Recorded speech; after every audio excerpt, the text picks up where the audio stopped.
وراء أبوابه المذهبة يخبي حكايات ملوك وتحفا نادرة وتاريخا لا يقدر بثمن.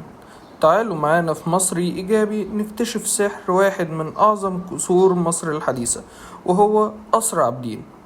قصر عابدين من أهم وأشهر القصور التاريخية في مصر، واللي يعتبر رمزا من رموز الحكم الملكي في مصر خلال العصر الحديث. القصر موجود في قلب العاصمة المصرية القاهرة، وبالتحديد في حي عابدين اللي اتسمى باسمه. اتبنى القصر عام 1863 في عهد الخديوي إسماعيل، وانتهى بناؤه عام 1874. القصر اتسمى على اسم عابدين واللي كان أحد القادة العسكريين في مصر.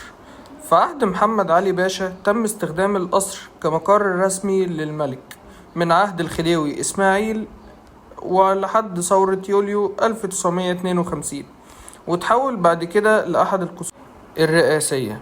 القصر اتصمم على الطراز الأوروبي الكلاسيكي، وشارك في بنائه وتزيينه عدد من المهندسين والفنانين الأوروبيين.